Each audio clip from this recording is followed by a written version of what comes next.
The Ultibed. Do I like the Ultibed from Mario and Luigi Dream Team? That's what you're gonna find out in this video. Let me just start off with that people hate the Ultibed. It's people's least favorite thing from Dream Team. And the main reason I made this video is because the last video was the top 3 best things and worst thing about Dream Team, and I didn't even put the Ultibed on. And you may be thinking, did I regret it? Did I not? Well, I'll tell you at the end of the video because it will show if I actually like the thing or not, or if I'm just indifferent to it. But the Ultibed is weird because what it does is that you have all 5 parts of the Ultibed, you go to the bedsmith, and then he puts it together, and then you have to go to a certain place to actually sleep in it. Now let me just say, for all of the effort that you actually use to make the Ultibed, it is horribly executed, because all you do is just sleep in that bed for 1 dream point. 1!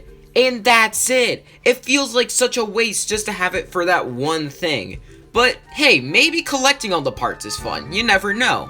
Let's go through them individually, and the first one that you're literally required to get is the Pajamaja rock frame, and it's fine. All you really do is just climb up Mount Pajamaja again with the massive bros, and that's it. That's all it really is. You'll learn the ball hop, which if you've seen my overworld abilities ranking, I really don't like. Info card if you want to see that. And yeah, I don't really care for this one. It's not bad. The dream world for this one is really unmemorable. I had to actually look back in the footage to actually remember what it was, and the only thing that's really actually memorable about it is using the ball to smash the nightmare chunk. And that's it. That's all that's really memorable about this thing. Nothing else. Not really anything that looks cool. The time segment where you have to run is somewhat cool, but you're on ice, so it's very annoying. So it's not bad, but it's really unmemorable.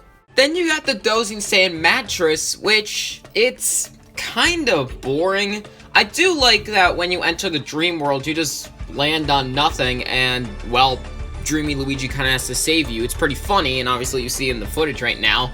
But other than that, all it is that you go through a bland Dozing Sands. It doesn't really have the interest that the first time you actually went in there had. And you just go through a cave section. And that's it. That's all it is. Now, I do like that in the dream world that you have the illusionary gravity, which obviously is very criminally underused. But other than that, this is probably just worse, like a bit worse than the Mount Pajamaja rock frame, because at least for that one you learn something new, and it's still like the exact same feeling of going through Mount Pajamaja. But for the overworld with Dozing Sands, when you're getting the Dozing Sand mattress, it doesn't feel like you're in Dozing Sands. It just feels like you're in a desert. In just a normal desert, and that's it. It doesn't feel any different from any other desert in a Mario game. Why was this one even included as a required thing to do? Now, if you're wondering my thoughts on Growbot X, it's probably just a bit better than normal Growbot. And the only reason is because you have more bros items. And that's it. Which is not that great because, well, compare Growbot to Growbot X. The exact same attacks, except for a little bit faster, but the boss is a whole lot heck easier. Why was this mandatory? You could have just had, oh, I don't know, a character mention that there's a battle ring in Pillow Castle. You don't have to have it mandatory. That's my problem. This is a mandatory thing. Also, the fact that you can actually get the pillow feathers early. I would have really liked if you could have gotten the pillow feathers early, and then you just had no idea what they were. That would have actually been pretty cool. I would have liked that, but it doesn't do that.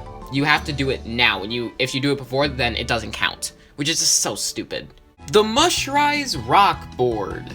Or I think that's what it's called. It doesn't matter. I don't like this one. Having just to break 33 rocks in different areas is not that fun. Obviously, it's nice that you get to explore a little bit more of Mushrise Park, but, I mean, it's just breaking rocks.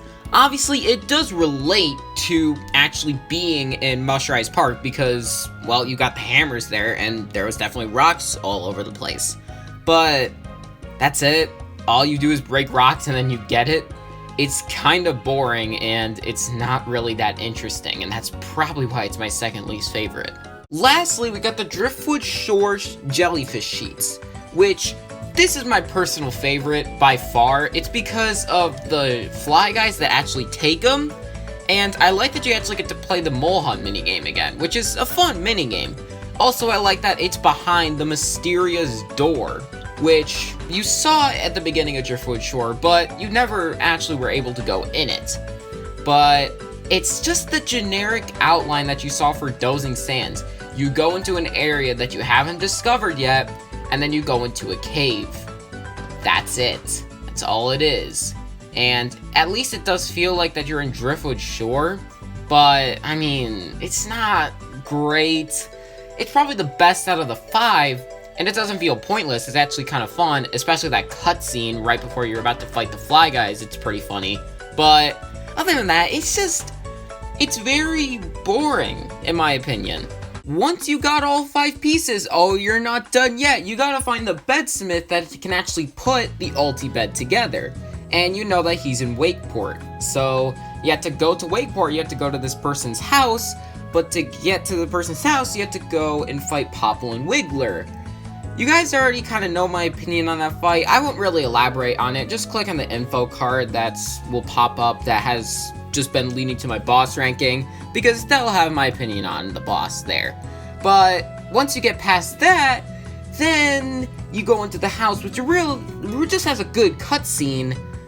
But then you go into Bedsmith's Dream Point, which it's really boring. It doesn't even feel like a real dream point. It just feels like a normal dream world in Wakeport. Again, I have a Dream Point ranking, but I won't put an info card this time because I don't want to be a self-advertising prick. So, once you're done with that, you obviously fight Earthquake, which, if you guys know, is my favorite giant battle. And I will have a giant battle info card. No, I won't. I've tried to self-advertise 3 times now. I am a great person. But once you actually get the Nightmare Chunk and actually get to Bedsmith, then you actually have to go to Somnom Woods, and then he can build the Ultibed for you. And then once you actually have the Ultibed, you can go to Somnom Woods, the Dream Point, where the Zkeeper is. And that's the end of the Ultibed quest. Most people just have the end of the Ultibed quest once it's actually built by Bedsmith, which means that it takes a while. But, I mean, do I actually like the Ultibed from Dream Team? I don't really know. I feel like every little thing from it just equals a meh. But I will say this, I can answer this question instead.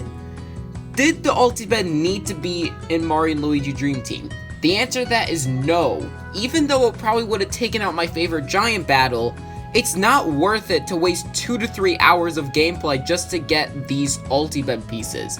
It's not worth it. It's not worth going through all of it, and then you only have one purpose, just to sleep where the Zkeeper is. That's all you do with it, and it's not needed.